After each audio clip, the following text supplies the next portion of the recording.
हमीरपुर नगर निगम में बनाए गए 15 वार्डों के लिए दावे व आपत्तियां 9 जून तक मांगी गई थी, जिसके चलते कई वार्डों में दावे व आपत्तियां दर्ज की गई है।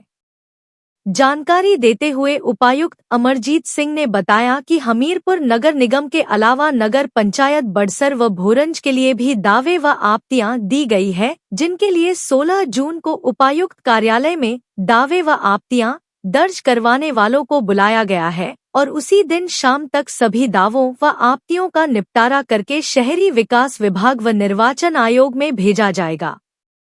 उपायुक्त अमरजीत सिंह ने बताया कि जिला हमीरपुर में 20 के करीब सुझाव व दावे आए हुए हैं, जिनका कार्यालय में समीक्षा की गई है और गठित टीम के द्वारा नगर निगम में स्पॉट का निरीक्षण भी किया जा रहा है, ताकि किए गए दावे व आपत्तियों पर सही ढंग से अमलीजामा पहनाया जा सके।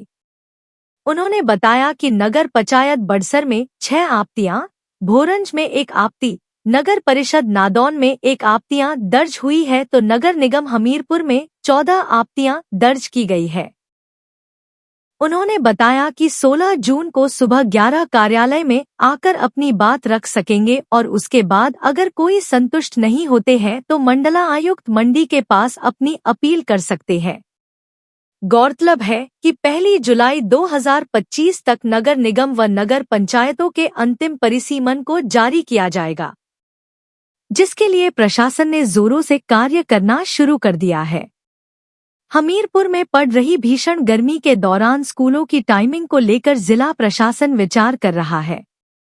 बातचीत के दौरान डीसी अमरजीत सिंह ने कहा कि पिछले कुछ दिनों से तापमान में काफी बढ़ोतरी हुई है, जिसके चलते शिक्षा उपनिदेशक प्राइमरी और सेकेंडरी से जल्द ही स्कूलों में टाइमिंग चेंज करने के लिए सुझाव मांगे गए हैं। जैसे ही सुझाव आते हैं तो तुरंत इस पर काम किया जाएगा।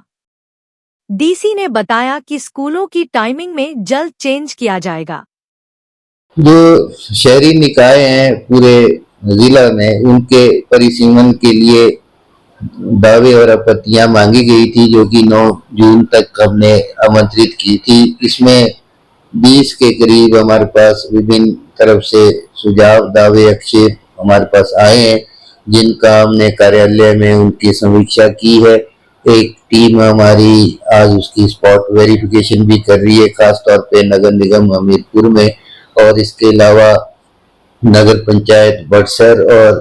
में 6 के करीब हमारे पास दावे आपत्तियां हैं। भोरंज में 1 है और नगर परिषद नादौन में भी हमारे पास 1 आक्षेप दर्ज हुआ है और इस नगर निगम हमीरपुर में 14 दावे और आपत्तियां दर्ज कराई गई हैं। तो उनकी आज हम वेरिफिकेशन थ्रू एसडीएम्स करा रहे हैं और 16 तारीख को प्रातः 11 बजे जिन लोगों ने हमें ये दावे आपत्तियां दी हैं, उनकी यहाँ पर पर्सनल हियरिंग रखी जा रही है। निजी सुनवाई का अवसर उनको प्रदान किया जाएगा और 16 तारीख की शाम तक हमने इसका जो सभी दावे और आपत्तियां हैं उस पर उनका निपटारा करना है और उनकी जो निपटारे की जो रिपोर्ट है वो उसको हमने अपने उच्च अधिकारियों को शहरी विकास विभाग में और राज्य निर्वाचन आयोग में उसको हमने भेजना है। और इसलिए आज हमने नोटिस भी इशू किए हैं। जिन लोगों ने अपने दावे आपत्तियां प्रतिवेदन हमें दिए हैं उनको 16 तारीख की डेट का प्रातः 11 बजे का उनको निमंत्रण दिया है कि वो आके यहाँ अपनी बात रख सकते हैं। और उसके बाद 16 को जो हम लोग दावे आपत्तियों का निपटारा करेंगे,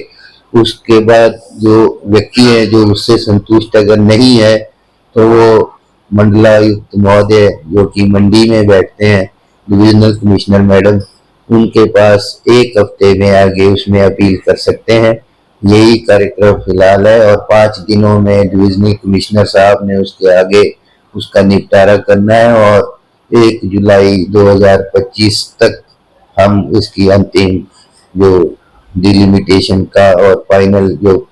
परिसीमन है उसको अंतिम रूप देकर अंतिम अधिसूचना जारी करने की संभावना है। इस मामले में जो हिमाचल प्रदेश सरकार के दिशा निर्देश हैं उनके अनुसार जो शिक्षा विभाग है, चाहे वो एलिमेंट्री एजुकेशन है या हायर एजुकेशन है, वो अगर हमारे को जो अभिभावक हैं उनके आवेदन पर या उनके किसी रिप्रेजेंटेशन पर वो अगर हमारे को अपनी संस्तुति भेजते हैं, रिकमेंडेशन भेजते हैं, तो टाइमिंग्स को बदलने के बारे में विचार किया जाए। देखिए अभी इसमें जो कई तरह के दावे लोगों द्वारा किए गए हैं, आपत्तियां दर्ज कराई गई हैं, उनको प्रशासनिक रूप से भी देख रहे हैं और जो हमारे अधिनियम है, चाहे Himachal Pradesh municipal corporation act है जो कि हमीरपुर नगर के लिए लग रहा है, और बाकी हिमाचल म्यूनिसिपल एक्ट है जो कि अन्य शहरी निकायों के लिए लागू है, और इलेक्शन रूल्स हैं उनके अकॉर्डिंगली हम उसकी समीक्षा करके उसके उपरांत ही फैसला लेंगे। क्योंकि जहाँ जनसंख्या अधिक है वैसे तो ड्राफ्ट अधिसूचना में उसका ध्यान रखा गया है, परंतु कुछ वार्ड्स में जरूरत से ज्यादा अगर जनसंख्या पाई जाती है तो उसको विचार किया जा सकता है कि एडिशनल वार्ड बनाने हैं या एग्जिस्टिंग वार्ड्स जो प्रपोज्ड वार्ड्स हैं उनकी बाउंड्रीज में फेरबदल करना है।